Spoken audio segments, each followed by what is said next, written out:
धरती पर कुछ महान लोग ऐसे होते हैं जो पूरे संसार में एक उदाहरण बन जाते हैं। न जाने कितने दशक गुजर जाते हैं, लेकिन ऐसे महान लोगों के जीवन की कहानियां और उनके प्रेरणादायी विचार हर दिन सूर्य के प्रकाश की तरह सारे विश्व में चमकते रहते हैं। महात्मा गांधी एक ऐसे ही महान व्यक्तित्व थे। सन 1930 में दांडी कूच से 1 से 2 माह पहले साबरमती आश्रम में चेचक का रोग फूट पड़ा था। आश्रम के सभी लोगों को अच्छे से मालूम था कि गांधी जी चेचक का टीका लगवाने के विरुद्ध हैं। इस कारण आश्रम में रहने वाले अभिभावकों ने अपने बच्चों को चेचक का टीका नहीं लगवाया था। आश्रम के कुछ बच्चे चेचक से पीड़ित हो गए थे। महात्मा गांधी ने अपनी तरफ से पूरी सावधानी रखी थी और रोगियों को संभालने में कोई कसर नहीं छोड़ी थी। चिकित्सकों ने भी इस संबंध में उनके उपायों को उचित बताया था, लेकिन फिर एक के बाद एक आश्रम के 3 बच्चे इस भयानक रोग से मृत्यु के गाल में समा गए।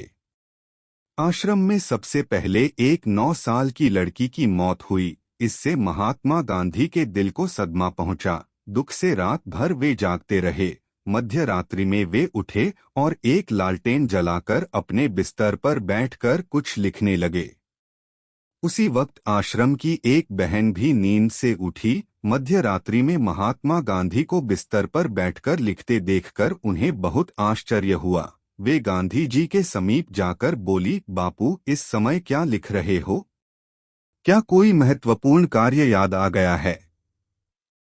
मेरे लिए कोई कार्य हो तो जरूर बताएं, मैं अभी आपकी मदद करने को तैयार हूँ।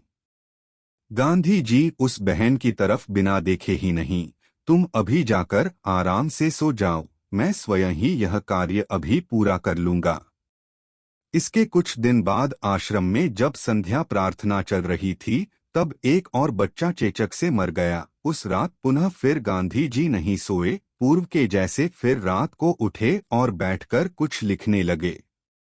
2-3 दिन बाद फिर एक बच्चा भगवान के घर चला गया। लगातार होने वाली बच्चों की मौत से महात्मा गांधी चिंता में डूब गए। उस दिन भी गांधी जी मध्य रात्रि में कुछ लिखने के लिए बैठ गए। आश्रम की बहन महात्मा गांधी जी के रात्रि जागरण और दुहक से भली भांति परिचित थी। उनसे ये सब देखा नहीं गया, इसलिए वे भी आधी रात को गांधी जी के सामने जाकर खड़ी हो गई। उन्होंने धीरे से गांधी जी से पूछा, बापू, आपको क्या हो जाता है?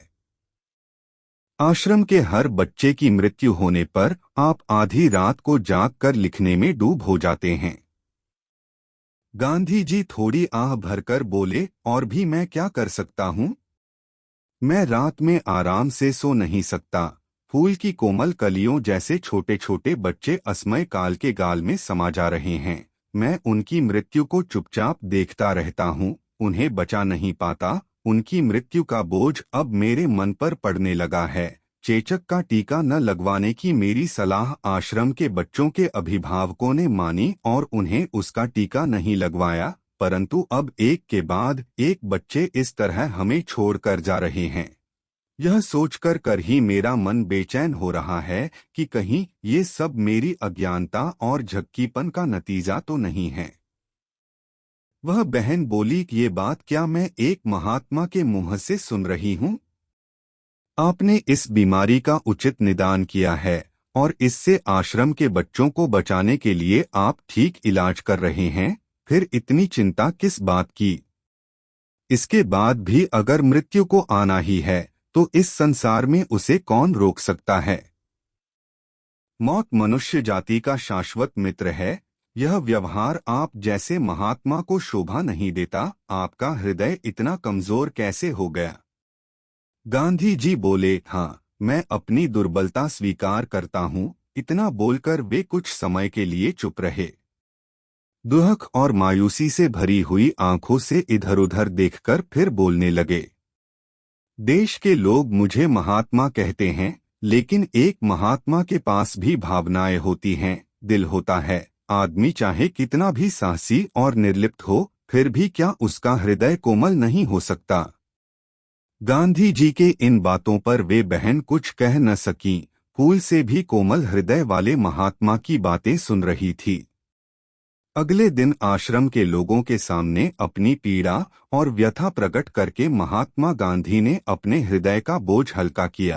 अपने विचारों को स्पष्ट करते हुए उन्होंने बताया, मेरा स्वयं टीकाकरण में जरा भी विश्वास नहीं है। इसकी वजह से मौत भी आ जाए तो भी मैं पूरी तरह तैयार हूँ, लेकिन मैं अब खुद की राय आश्रम के सारे लोगों पर बिल्कुल लादना नहीं चाहता। जो अभिभावक अपने बच्चों का टीकाकरण करवाना चाहते हैं वे करवा सकते हैं, लेकिन वह प्रेम की लोकशाही कुछ ऐसी थी कि आश्रम के किसी भी व्यक्ति ने गांधी जी के इस छूट का लाभ नहीं उठाया। और इसके पश्चात भगवान ने भी किसी भी आश्रमवासी की परीक्षा नहीं ली। फिर कभी आश्रम में चेचक रोग से किसी बच्चे की मौत नहीं हुई।